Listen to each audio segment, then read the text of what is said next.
All right. Well, an eventful couple of days. With Adam being traded to the Vikings, I first wanted to just talk about, my time with him here, and just, the competitive spirit, the toughness, and really just the energy he brought every day, professionalism, and how it really impacted and affected, a really young group of wideouts and a young coach. It's something that I'll take with me forever, just to kind of see what it means to him to go out there every day and to get after it. And I remember him coming off the field in games. He's just like, at the end of the day, it doesn't matter what you call. We got to make the play, and just challenging me, challenging the group, and that kind of fire, that'll be missed here.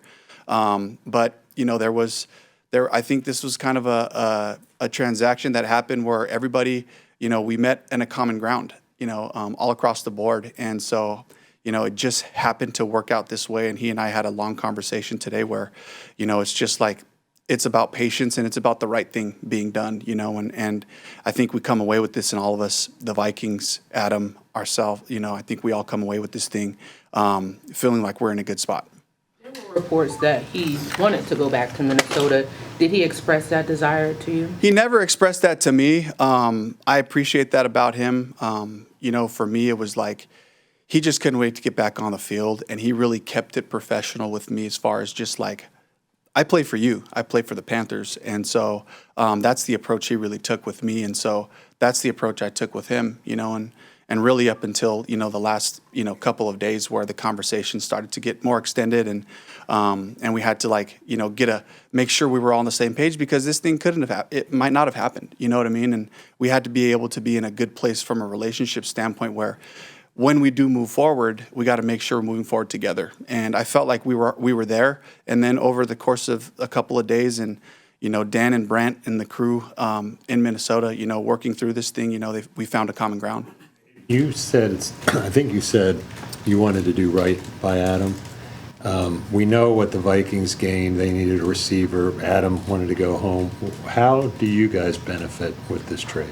Yeah, I think it's just obviously what was exchanged in the, just in the details of the agreement. I think that's going to help us for a team that we're building and for our future. So we feel great about that part. And then I think it's just that receiver room, that continued to impress me, in different ways, different guys. And now the opportunity for guys like Jalen Coker, like Bryson Tremaine, David Moore, Jimmy Horn, these guys to step up and to find a huge void, a role that needs to be filled. And so, again, I think competition brings the best out in all of us, and here's another opportunity for us to compete for that. And we felt strongly enough about a young, talented group that we can do that. And I got to give credit to Rob Moore, who's really poured into this young group and really developed these guys, in the last year. And so, I just Keyshawn Coleman is nonstop with these guys, and so I just really feel great about where that group is at, and I'm excited to see what comes out of it.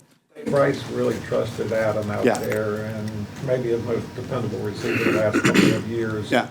What's the willingness to trade him say about where Bryce is?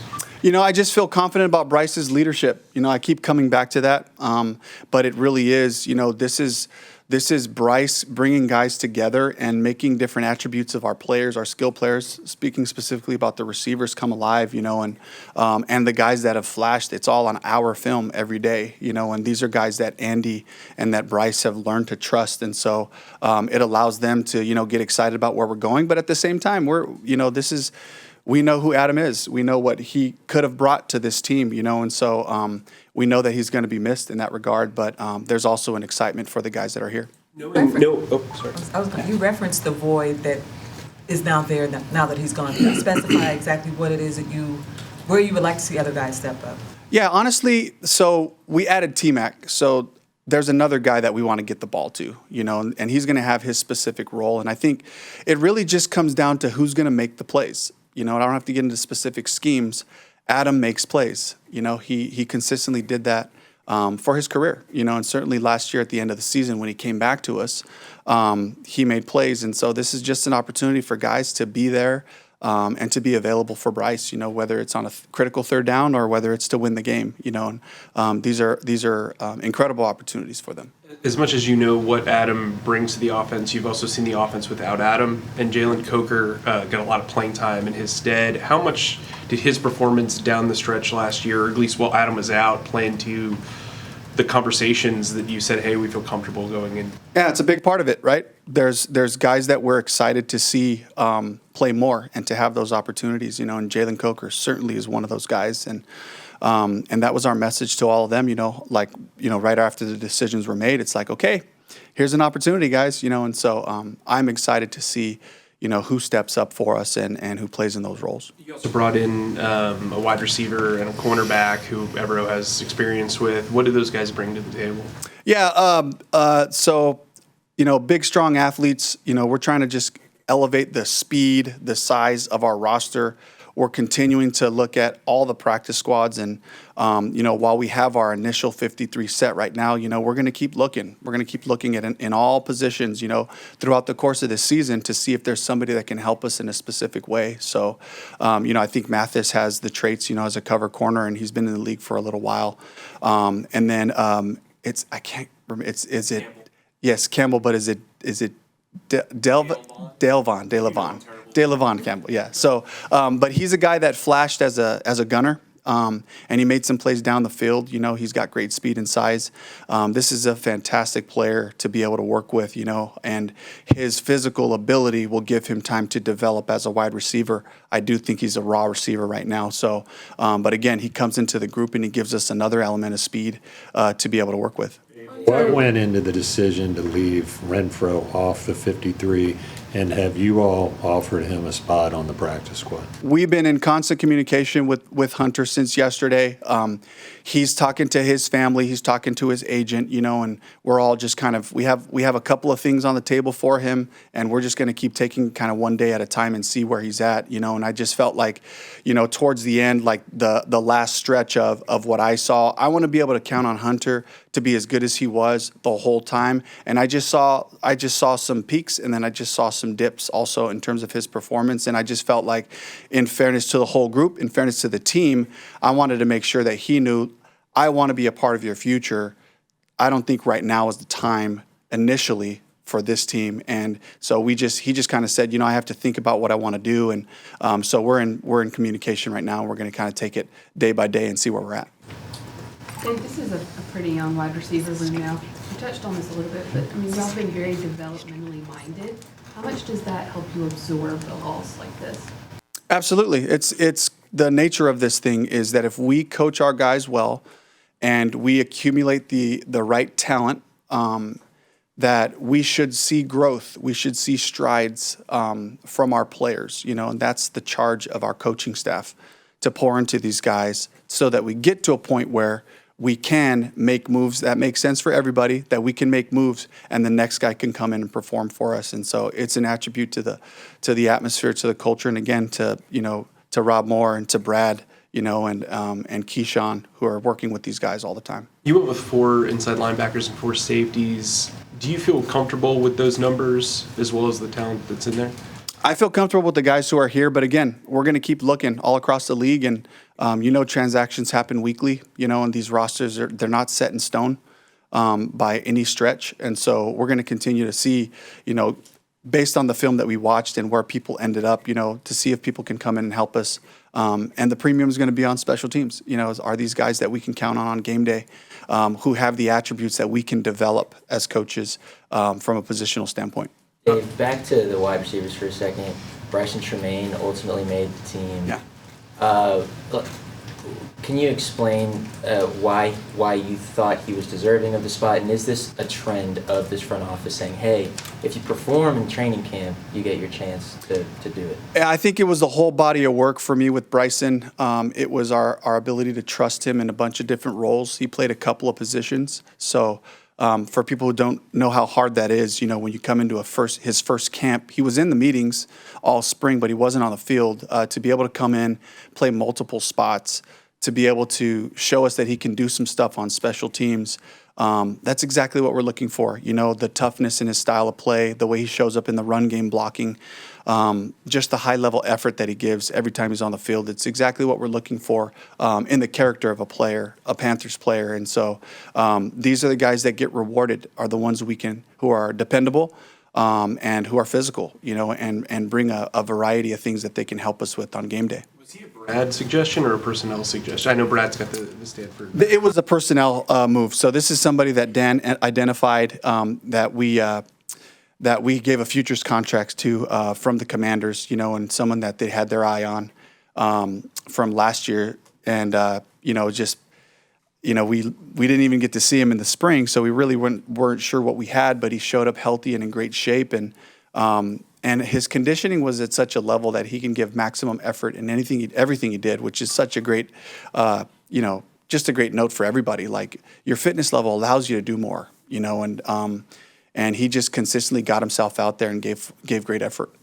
With Adam leaving, how much does David Moore step up as the veteran voice in that room? Yeah, David's been a kind of steady, consistent, calming presence for the younger receivers. He knows what it's like to battle his way onto a roster. We drafted him in the 7th round in 2017. He was on our practice squad for most of that year and really didn't start to see significant snaps until the 2nd year. So he knows what the grind looks like, and he understands the frustrations of a young player who is on the practice squad, and they can't just kind of give in to just a role on practice squad. You're trying to show us that you can help us on game day at some point. And so, you know, he's kind of just been a sounding board for me in terms of the style, the effort, the characteristics, the attitude that we're looking for every day. And so I'm glad Demo's here. And I know, like, he plays both sides, he plays both outside spots for us. So he's got versatility and he's able to show the guys too. He'll also go in and catch a punt. He'll go in and cover. He'll go be a gunner at times. He'll cover a kickoff at times, you know, and just the ability to learn more, to be able to do more, gives you a chance to develop and make plays in this league. Where are you with Ryan Fitzgerald? He's our kicker right now. But again, we're going to take this thing week to week, you know, and see how he's doing and kind of just continue to look at what's out there, and we'll make the right decisions for the Panthers as we go along with this thing. Doesn't sound like a real strong vote of confidence. Was there something in preseason that gave you pause? I would say the same thing for any other kicker that was here. This is a performance type of league, you know, and these opportunities. There are so many guys out there that want these jobs. There's more kickers than there are spots, you know, on the 32 teams. And so, again, it's that competition, and this is a good moment for him to take advantage of this opportunity that he has. Two promising developments at practice today. Nick Scorton seemed to be full participant, Yep. So is Tommy Tremble. Can you just give an update on their status? Yeah, so Nick was cleared to be back into practice. He took about 50% of the snaps he would normally take, but he handled it well. I'll follow back up with Denny to see how he comes out, you know, just following the practice. But he looked good. He was out there running around. Tommy, same thing, you know, was excited to just get him to put hands on some people today and fill that part out because, again, that's the next step for him as we get ready for game week. And Ike Kwanu. Yes, so Icky had an appendectomy. So he had appendicitis. He wasn't feeling good, and then ultimately went to the hospital, and they said, "All right, well, we got to do surgery here. We have to remove this." And so he had his appendix removed. He's day to day. We've seen these things turn around in a little over a week. They can be longer. You know, just depends on each individual body, how you respond to the surgery, how your body heals the right way. So he's going to be day to day, you know, all the way up until the game. So that's something that we have to keep our eye on as we go. When was the surgery? That was Sunday night. So he started to feel sick a little bit before that, and then finally Sunday night he went in and then was diagnosed with, you know, appendicitis, and so they removed his appendix. Understanding that all of this is a part of the business, including the Adam Thielen trade, what have the last 48, 72 hours been, in addition to the trade, really just the process of getting down to 53? Yeah, it's always the hardest part for me. I think the week leading up to the last game, you know, I feel it more. I can feel the stress. I can feel how important this is for all the guys. And so we can all feel that, and I just try to encourage the guys in that to just enjoy the day, gratitude for this moment, for all the hard work we've done together, and to make this last game a celebration of the work we've done to throw a great camp. And then you turn around to make these decisions, and they're really hard, but it's a really beautiful moment to be able to connect with a player. And I know it's a really hard day, but it's an opportunity to be able to speak some truth, at least my truth, from what I saw, from what the coaches saw, for what their next steps might be. We talk about being developmentally minded, and my hope is that they leave this place better than when they got here. And there was just a lot of appreciation for each other, and we were able to get a number of our guys, back on practice squad. But of course, it's not the full group that was here, and that takes a toll, on all of us, everyone around the building, and it's always. And I love a party, so it's also just way less people, and so then it just feels different, and. The thing that always brings us back is just getting back on the grass, regardless of what happens before. When we get out there, at some point during that practice, we're just playing football again, and we were able to do that for the last 2 days. It feels different, and it feels there's all the emotions that are involved, and guys that people spend a lot of time with who aren't here. But to get back on the grass, to make it about football, to know that we're working towards something, brings us back. You're also bringing a couple more. You're also bringing in a couple of new faces too. I don't know how much you can talk about them, but Hendon Hooker and Jay Dallas, you have a background with. What can you say about those guys? Yeah, I'll talk about DJ first. Was with DJ for a bunch of years in Seattle. A high character guy, a great teammate, a jack of all trades. He's a guy who can return a kick. He can cover. He can get in there and play running back, carry the ball for you. He'll catch it out of the backfield. So he does a lot. And I think just in general, too, just the culture piece of who we are, he fits right into the guys that we have here. Hendon Hooker is a guy that I loved in the process coming out of Tennessee. I had some great meetings with him. He really impressed me as a man, and a really high character guy with a lot of talent, a beautiful motion. A big strapping guy who can run, and I think, sometimes I think Coach Campbell said it right. Sometimes guys need a change of scenery, and he's had great training up there. I am very grateful that we get a player who's had professional training, for a while now with set and protections and run game alerts and a lot of the different things that, the offense that Detroit was able to build, like that I really admire, and to be able to bring a guy in who's had exposure in that, and the talent and the character that I'm excited about, I'm glad he's going to be here. Last question. Move forward with your reps at left tackle until you know what his status is. Yeah, Yash will practice at left tackle right now. Brady will get in some. Also, Brandon Walton, who was on our practice squad, played a little tackle in the preseason games. So we have some options, that for guys that we can be able to kind of, spot fill that. And then we have to make decisions. And if he doesn't make it, we have to make decisions on who's up on game day. But again, I'm going to be super hopeful on this. We're going to take it day to day and just connect with Icky. And, hopefully we can get him back out there on the grass at some point game week and be able to, count on that. Hunter, you said you had a couple options on the table. Are any of them non-playing options? Could be. I mean, we're just talking about everything right now. I just want to be a part of his future of what he wants to do. I just told him that, and like in whatever capacity that is, whether it's the 53 or practice squad, that was just kind of the conversations that we left on.